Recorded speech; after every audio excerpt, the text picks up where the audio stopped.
he had the biggest platform, conservative platform. He had all these followers, and what he did was not silence the left, not demonize them, but he handed them the mic. Literally the same thing that Christians have said for the past 2,000 years. It's just called basic Christian values. Like, what's going on that you are going to celebrate? A woman just lost her husband. Kids just lost their dad. You demonize the other side so strongly that when they're killed, you can literally rejoice and laugh and celebrate. All right, let me tell you exactly what I said, okay? Wake up and win. Wake up. What's up, guys? Welcome back to another episode of the Wake Up and Win podcast. We're your host, Blaise. And Christina. It's great to see you all again. Where we been? We got the comments. So like, where are you guys at? But it's good to be back with all of you. Christina, you've been... I was quiet quitting. It's just you were working not showing from home up anymore. You were working remote. You were remote. Yeah. Christina's busy homeschooling our two kids, and the third one just jumps in there too. The 3-year-old, he likes to jump in and get involved. So they keep you busy. Very busy. So I'm just really tired all the time. That's all I think. Yeah. You ask me, you're always like, do you want a podcast? Do you want to do a podcast? And I'm like, maybe tomorrow. Well, she is gracing us with her presence, granting us the grace of her presence tonight. And so we're really happy to have Christina on with us and just to get back with you guys. So for all of you that have been with us for the last couple of years, welcome back to another episode. For those of you that are brand new to this episode, what we've spent the majority of our time over the last couple of years is really helping whistleblowers within the church community come out and tell their story. Today, we want to talk about the big news that's gone on over the last 2 weeks that's got everybody's head spinning, and it's the death of Charlie Kirk, the murder of Charlie Kirk, and what's gone down since then. So we watched the whole entire thing yesterday, the memorial. We did. I wasn't expecting it to be that long when we started it. Yeah. So the kids were like running around, but we watched the whole 5 hours. Yeah. I don't know if I've ever watched a memorial that long before. I was glued to the TV. Yeah. I was glued too. It was kind of one of those things where you're like, every single testimony about him or story about him was so positive, and everybody's, I have not watched Charlie much, admittedly. I didn't watch Charlie much, but I guess he started in 2013, 2014, and as an 18-year-old. Yeah. I mean, whatever people think politically on Charlie Kirk and his politics, the dude hustled from the get-go and clearly believed in what he was doing and created a huge movement. But what was surprising to me was how much he actually preached the gospel. Right. Yeah. Yeah, I'm the same. I wasn't like a diehard Charlie fan or anything like that. I knew who he was, but I hadn't really actually listened to him, I don't think. I mean, I knew he was a Christian. I knew he was conservative, and I knew maybe a tiny bit about him, but yeah, I hadn't ever listened to his show, hadn't even seen all these clips of him going to schools and all this. So it wasn't until his death that I started seeing all this stuff, and I was like, oh my gosh, this guy's like an really, apologist. Yeah, for I real. mean, in a lot of ways, the way he would defend the faith on campuses was pretty... More of the stuff I saw was him literally preaching the gospel more than talking about anything else. Yeah. Yeah, that was what surprised me too, because I'd seen Charlie Kirk clips on abortion or on gay marriage or on trans stuff or just all kinds of stuff like that. I would see him kind of the whole own the libs type of videos from that was years ago when they would title stuff like that. But then recently it's been seeing all these clips of him telling people the gospel and that Jesus loves them, that Jesus died for them. And so anyway, I just thought it was pretty powerful. I was surprised that that's what he was doing on these campuses, which in some senses, a lot of people kind of push back on the idea of him being a martyr. But I look at Charlie out there on campuses preaching the gospel and being killed for his stances on these moral issues as well as preaching the gospel. And I'm going, that seems like what a martyr is. And so people push back on that, but I mean, it seems that way to me. Yeah, I would agree. Yeah. The day that he died, you came out and you were crying. I've never seen you cry about somebody that you did not know. Right. And I even felt weird telling you, I don't know why I'm crying. I don't even know, anything about it. I'm not like a crazy fan or anything. I don't even know why I'm crying, but it was just so sad because I did know, like I said, I knew he was a Christian. I knew he was a conservative, and I knew that he was a dad and a husband, and I was just so sad about that. But then I was also, I think I was scared. I was scared because I was like, okay, this is it. This is where we're at. This is where America's at. You're literally being shot for debating on a campus, for believing something, and speaking about it. And it was the idea. Like I said, I didn't watch him before he passed away, so I didn't know all of his beliefs and everything. But I knew enough to know that he probably thought similar to what I thought, And so I'm like, geez, that's scary. I mean, no matter what, it's scary that you're going to be, killed for what you believe, but especially whenever you can relate to somebody, you're like, geez, this is scary. And then I thought about you, and then we even brought up Shane Winnings, because we've seen recently, I remember you showed me just a little while ago, you're like, look what Shane's doing. He's in these, going to these colleges and doing a prove me wrong type of thing. And it just, all of these different thoughts and, just came through, and it's like, okay, this is a different day in America. So it was very sad. It was just very sad. Yeah, I'll admit, I've been when that happened, I immediately thought of, our friend, we're not close or anything, but Shane Winnings, who was on our podcast, who we interviewed a while back, the CEO of Promise Keepers, and how he had just started getting out on campuses and having these conversations about true manhood. And I love it because you're preaching the gospel while you're talking to these young men and these people on campus, and from a conservative standpoint, but from a biblical standpoint. And Shane's a preacher, and so and what I've learned about Charlie is that he was a sincere believer. He literally was a sincere believer. And this is what's kind of tough for me to watch. Is obviously we can point to the people that celebrated his death and be like, those people are psycho. But the reality is they're not psycho. They're not in mental institutions. They're not psycho. And that's the same way they would, the far left would communicate to the far at the far right, oh, they're psycho or something. And the truth is, neither one is psycho. Neither one is but there is a strange thing that happens in spirit. I believe it's totally spiritual and it's mental, but it's totally spiritual. You think certain things to a certain point that when you demonize the other side so strongly that when they're killed, you can literally rejoice and laugh and celebrate. And then the mid-level was this this next tier down was kind of this violence is never the answer, but I'm not sad about it.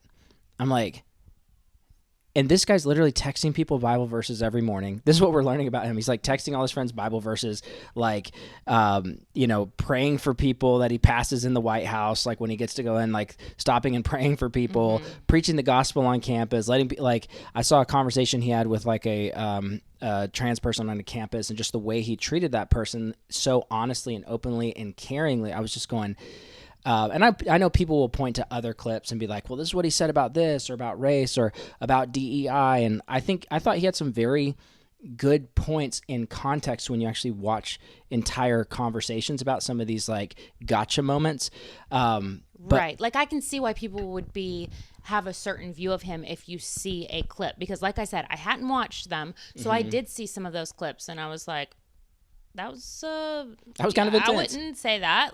That is not a good thing to say. Then you watch the whole thing and you're like, oh, that's not what he said. That's not what he said. Right. So, but I also understand that if you see somebody, you don't like somebody, and you see this clip of them, you're not really in the mood to go back and watch hours and hours of their content. Right. Or if you see a very provocative, offensive, intense 15-second clip, you're not going to go try to dig and find that podcast and watch the hour of it where you hear him explain everything he's saying and why he was asking these questions or saying this, and also happens to just preach the gospel during it too. You don't go back and find that. So your view of him is just that 10-second clip, which is unfortunate because it's just not true.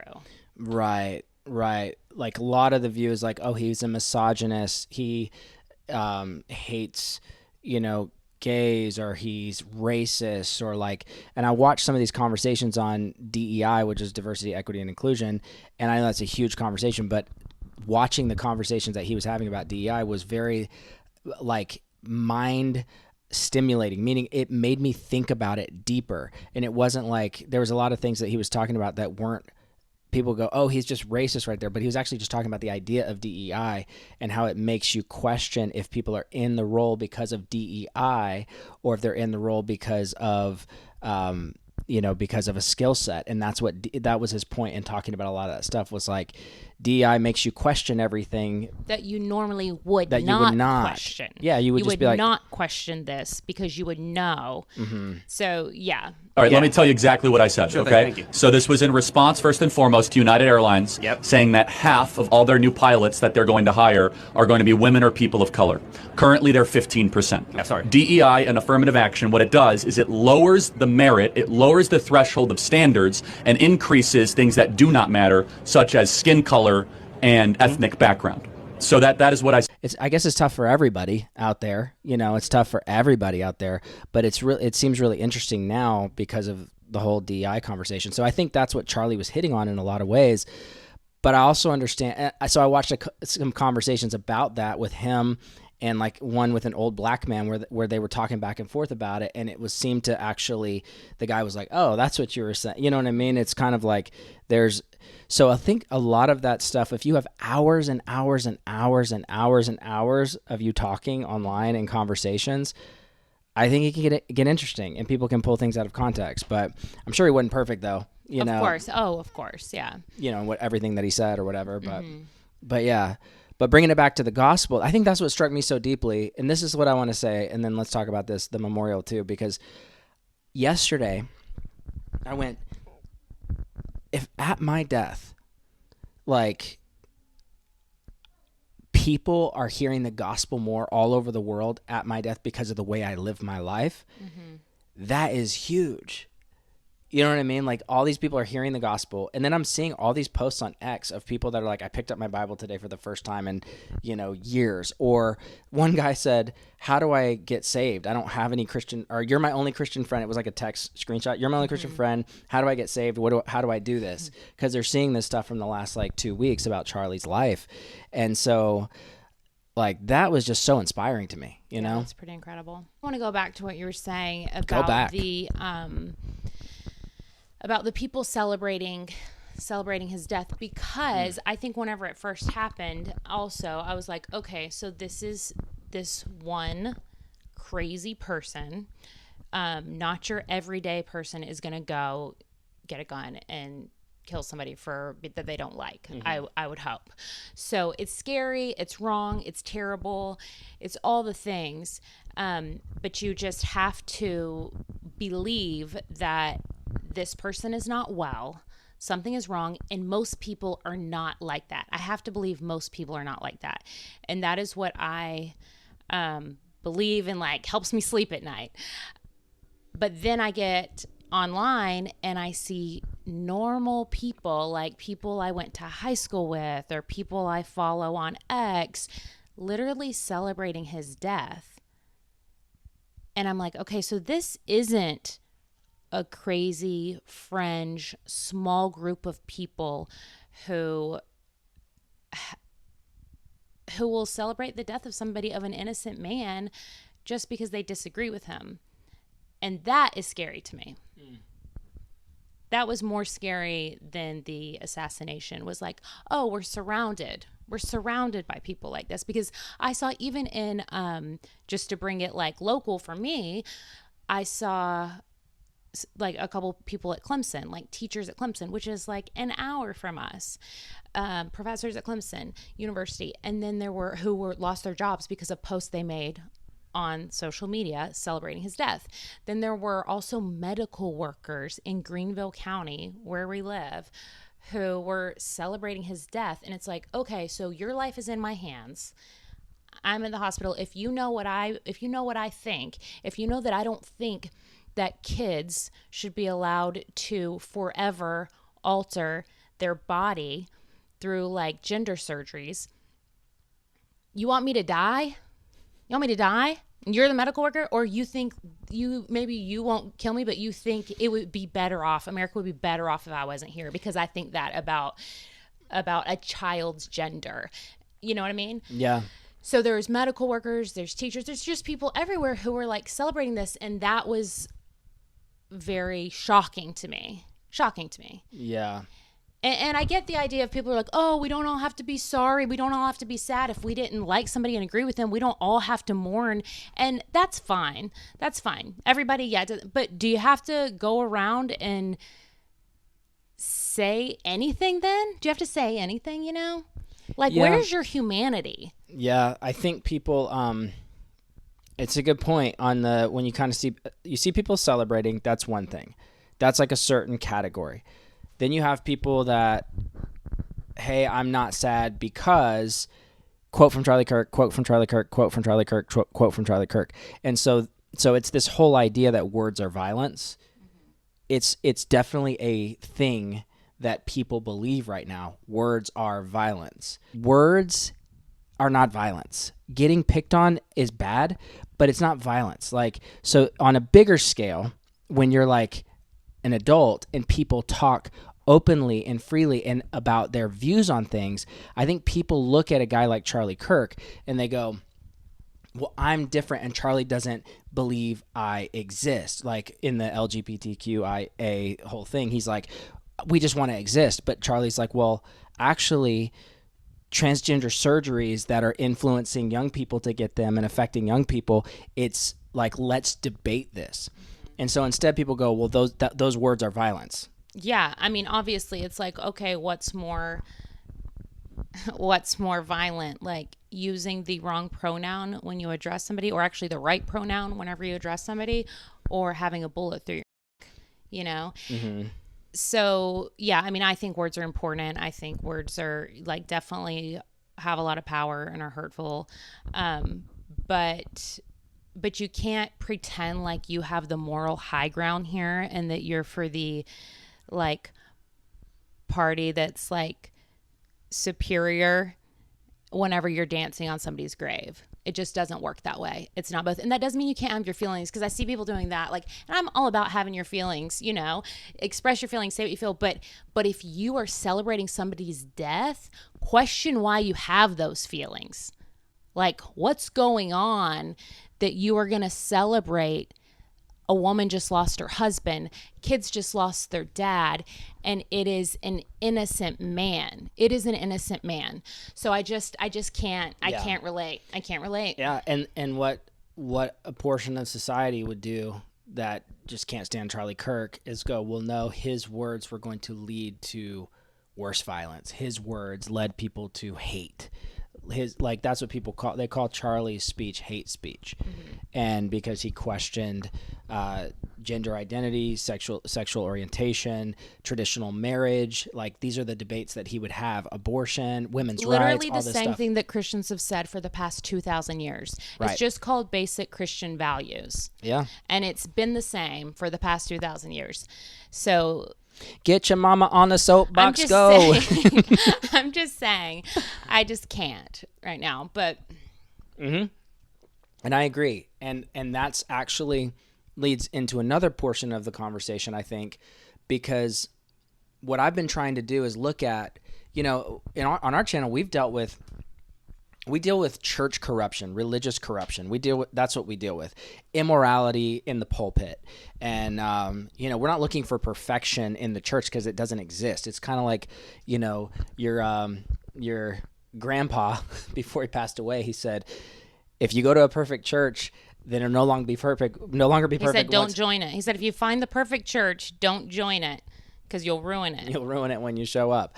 But the whole point is, like, of course, nobody's expecting perfection in the church, but we're expecting humility and repentance. That's what Jesus demands of us. That's what the gospel demands of us, is humility and repentance. So here's what I'm getting at, is looking at like church corruption, and then looking at the political arena where you've got the crossover guys like Sean Feucht. We're dealing with the Sean Feucht story because he was a part of TPUSA for a time, which I guess John Root did an expose on Sean Feucht's, like, you know, utilizing TPUSA. And so I don't think it's a matter of are you touching politics and are you a Christian and therefore you are now a Christian nationalist, or because that's the big buzz. It's like what I've been thinking of just lately is like if someone wants to influence local politics in their hometown. Let's just say that you go to a small town, you live in a small town, your kids go to a small public school, and at that public school, there's teachers that put up certain flags on the wall or things about gender and things like that. And you know that the only way to make sure that your kids don't get taught certain things that would go completely against your values is if you get involved in the local political arena for the school board. And that's the only way you have to get voted in, I guess. You have to so in my mind, I'm thinking just on that level. I'm not thinking president of the United States. I'm thinking that level. Well, if you bring your Christianity, if you read your Bible and you bring your Christian values into that role, you are now a Christian nationalist because you're crossing religion with politics. So now you just take it up a notch to what if it's a larger role in the state? What if it's a larger role in the nation? So I've been thinking about this and just going I don't like the idea in my mind of Christian nationalist, but when I really put it together, I'm like, well, if you got somebody that's a true Islamist, they're going to take the theology of the Quran. Muslim? Yes, thank you. Islamist, whatever that's called. Yeah, a true Muslim, they're going to take their beliefs from the Quran and they're going to implement those values into all that they do. Because that's what a true religious person does. If it's a Buddhist, if it's whatever it is, they're going to implement that based on their beliefs. So I don't know, I want to talk about this whole idea of Christian nationalism, because that's what the pushback is on the idea of a Charlie Kirk. Well, okay, he's a Christian and he's preaching, but he's preaching politics out there. Or he's I don't know, what are your thoughts on that? I don't know. I don't know what to say about that because I don't know what to say about it, honestly. I get why people are annoyed whenever, I'm not saying it's right or wrong. I'm just saying I get why people are annoyed whenever pastors want to talk nonstop about politics. He wasn't a pastor who was bringing politics to the pulpit. He was literally a public servant, maybe not a public servant, but he was a public citizen with a organization, and he was actually bringing the gospel into it. Yeah. Bringing the gospel into your business should not be controversial, I don't think. Yeah. Bringing politics into the pulpit, I understand why that's sensitive. Yeah. I get that because you can exclude people. Sure. Now, if it's your business or your organization and you are a Christian and that is your life and that's how you live your life, then that's what we're all called to do. We're all supposed to be like that, you know? Yeah. Yeah. So, I don't know. I heard Mike Winger say on a clip. I know you watched Mike's whole thing about this. I saw a clip of it, and I thought it was really a great point. He was talking about John the Baptist, and that John was not killed for preaching the coming of Jesus. He was killed for telling Herod not to sleep with, or that because he took his brother's wife. Herod took his brother's wife. And John basically, when you think about it, Herod was a ruler. He was given rulership from Rome that knew the law and just did what he wanted to do anyway. And John confronted him for it. And so he ended up getting killed because of that. So you look at a Charlie Kirk, and he's confronting a political system with the values. I would call it the values of the gospel. If I just read the New Testament, which we're doing Bible in a year right now. That's right. Bible in a year and a half. Almost through Genesis. Actually, it is a year and a half. Yeah.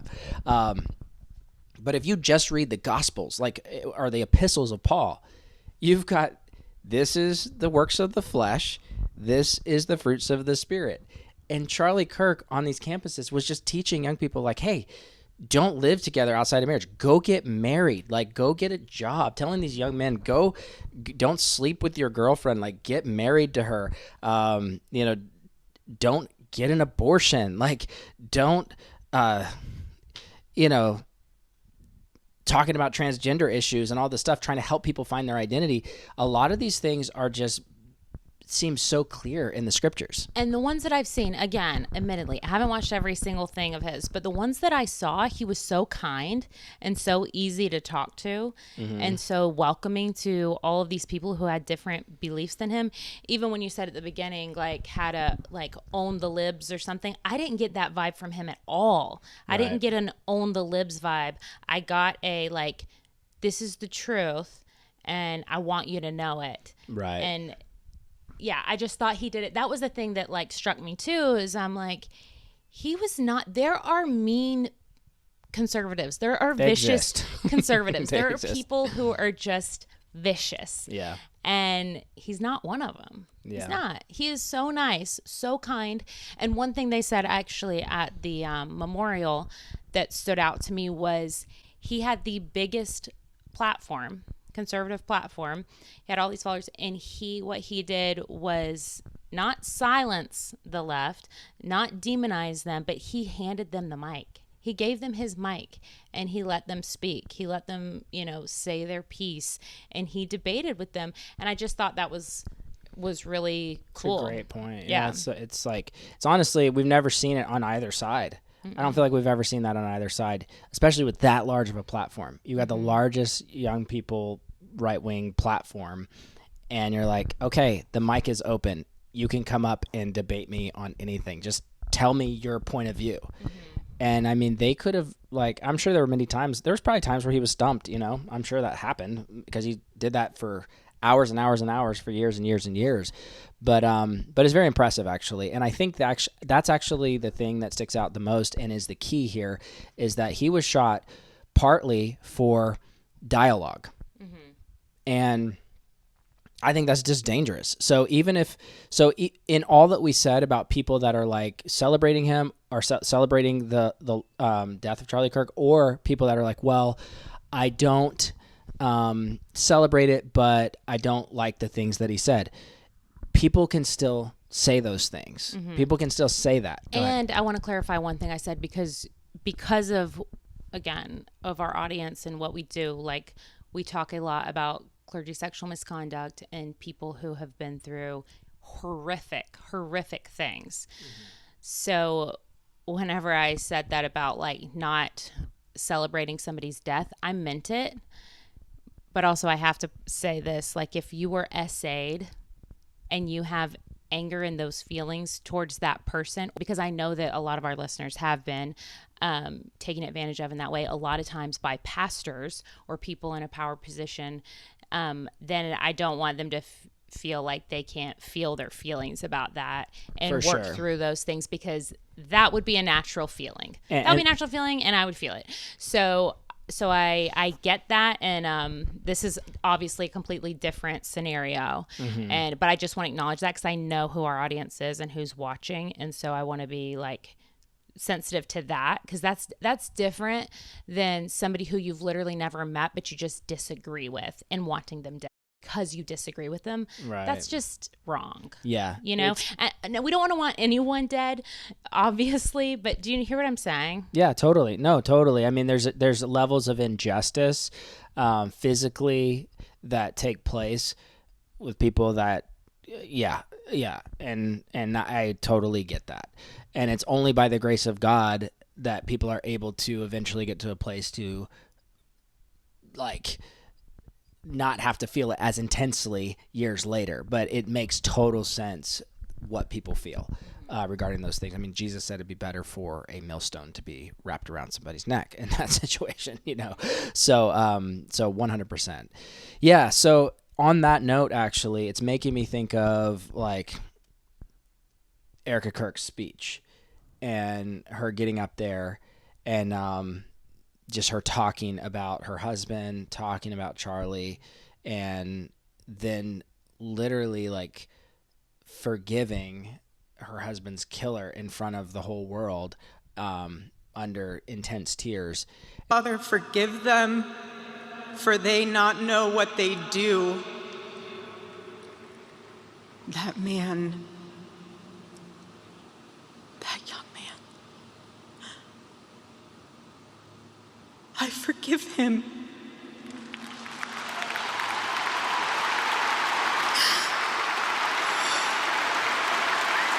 And that was very moving. That was very moving and very intense. And what were your thoughts and feelings in that moment? I mean, it was incredible. It was incredible. It's definitely we all know is right. We all know what we're supposed to do. But to actually do that and say that, I don't know. I mean, I don't know if I could do that, especially, I mean, I don't even forgive people who are mean to you on X.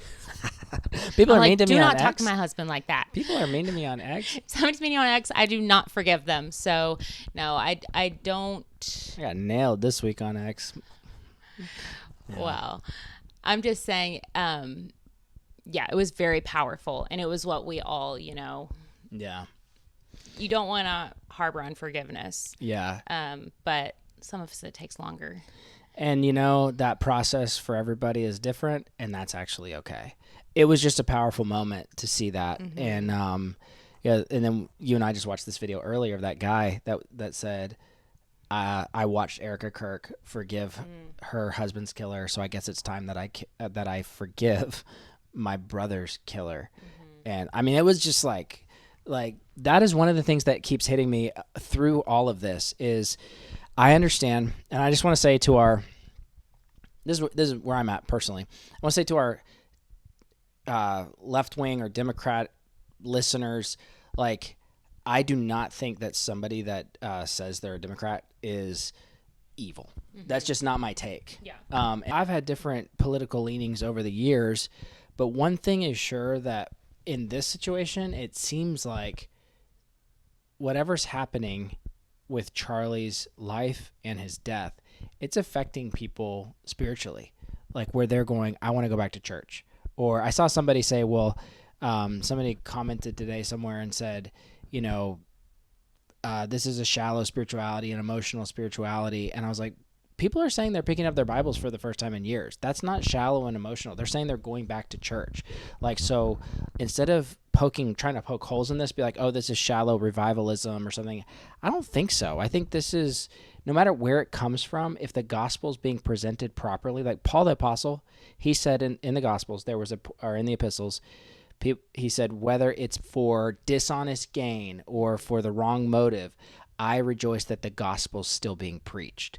And so I look at this and I'm like, if you're on right or left or center, libertarian, whatever, you can't sit there and just poke holes in this while people are deciding to pick up their Bibles for the first time in years, go to church for the first time in years.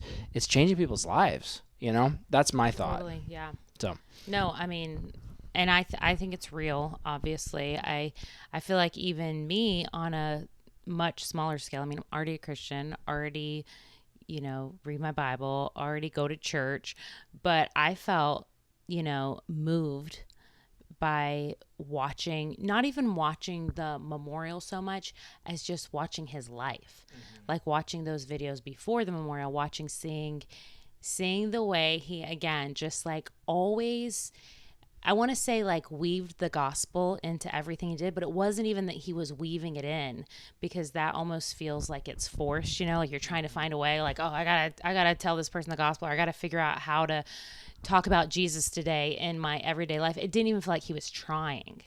It just felt so natural, and everything he believed was based on it. So it just literally flowed out of him. Yeah. So I don't know. I just thought that was so powerful to me to watch. And I was like, geez. It's inspiring. Yeah, for sure. It's very inspiring. Yeah. Last thing I'll say too, maybe this will be the last point of the podcast. I don't know. But just one of the things that sticks out to me so much is, and I've heard him say this before, but people that watch our podcast, they know we trumpet this like crazy. Get married, have kids, be faithful to your spouse, have good boundaries in your life as a husband, as a wife, meaning don't open any doors to any infidelity, anything like that. Be faithful, be pure, be a good spouse, be a good husband, be a good father, be a good wife, be a good mother. The value of true family values, not just preaching it, but living it, right, is literally the thing that shines a light in this dark world, because so many young people are afraid to get married, or they're just living together for years. And I mean, probably old people too. Like, there's probably both, honestly. But the value of fidelity in marriage it's a Christian value. It's a thing that goes back to when Paul says in Ephesians 5, the husband and the wife represents Christ in the church. And laying down your life for your wife is a way that reveals Christ laying his life down for the church. And it's beautiful when you see it really happen. And it inspires a wife to, follow a husband or submit to a husband and serve the family as well when you've got somebody that's living like that.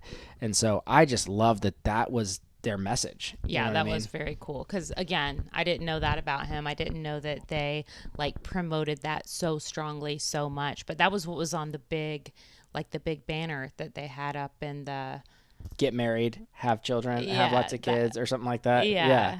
So I thought that was cool. Well, even just the idea of, if you look at the birth rate in America versus other countries and stuff, it's just so low because people don't want to have children anymore, or there's abortion rates, abortion and all that stuff. And so just all of that seems to be counterculture when you actually live a Christian life. It means you're going to marry the girl that you're dating, not just string her along for 5 years or whatever, but you're going to marry her. You're going to have a family, and you're going to raise a godly family in context of a local ecclesia, a local church, fellowshipping with other believers and spreading the gospel. And it just seems so practical, True. And not to make anybody feel bad. Don't make anybody feel bad. Of course. Sorry. Of I course. always feel for some people are single and haven't met the right person yet. For sure. And stuff like that. So I just feel gotta say it happens. You can still be single and love Jesus, of course. I would just call to men, though, part of I would say some people are definitely called to be single.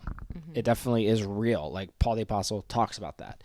But I think also there's a generational problem of men that won't commit, won't get married, won't, and there's a sexual immorality problem with men. And I talked about this on my channel last week where, one of the things that I reacted to was his story about pornography and about pointing men to be free of that, because it affects your relationships, it affects your marriage, it affects all these things. And honestly, I think it leads a lot of men to not get married because they're wound up in shame and wound up in all kinds of sinful desires, and it's totally unhealthy. So anyway, I do think that for men, women, it's a harder road because you actually have to wait for somebody to get down on one knee and propose. And I think a lot of men are not taught to actually marry their spouse. Mm-hmm. So Charlie's thing saying get married. Yeah, that's true. He's talking to young men. He's talking to men, get married. And I think that has to ring out across college campuses, because you got this forever adolescence, these boys that just stay adolescents all through their 20s and 30s. Mm-hmm. And heck, I got married when I met you when I was 30. I was going to say, I was older, and even thinking about Erica Kirk, she was in her 30s whenever they got married. So, yeah.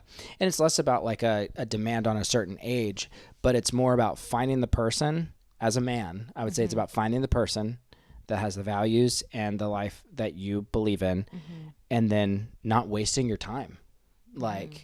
Because the dating world these days is terrible. Yeah. And so anyway, I think that value being such a simple thing that he preached, I think that it resonated so much with what we preach. Yeah, I agree. So, yeah, I love that. Especially with the scandal-ridden church, going the lack of fidelity in marriage and all that stuff. So anyway, that's kind of our thoughts. There's more thoughts on there's obviously a lot of swirl around all the stuff that's going on the ongoing story. Kash Patel came out and said they're furthering the investigation into the death and into what's gone on, because people just don't believe the narrative that's been pitched about it. And so we don't have to get into all that. So there's a lot of other stuff surrounding Charlie and surrounding his death and surrounding the narratives around that, and where he stood on certain topics and things like that, which I don't think we'll dive into Wasn't planning tonight. on it. I don't think we'll touch that, but I think we really just wanted to share our thoughts on what's gone on overall. And as usual, this episode is brought to you by Wake Up and Win Life Insurance. We specialize in term life, whole life, index universal life, and annuities. And I've been writing life insurance for 9 years, I think it is. So if you guys need life insurance, or you've been thinking about life insurance, or you've been watching this and going, man, I need to look into that, or I need to talk to somebody I can trust, just click the link below, calendly.com/BlaiseForay. I'd be happy to have a conversation with you and see if we can help. All right. Take care, everybody. Peace. Wake up and win. Wake up and win. Wake up and win. Wake up and win. Wake up.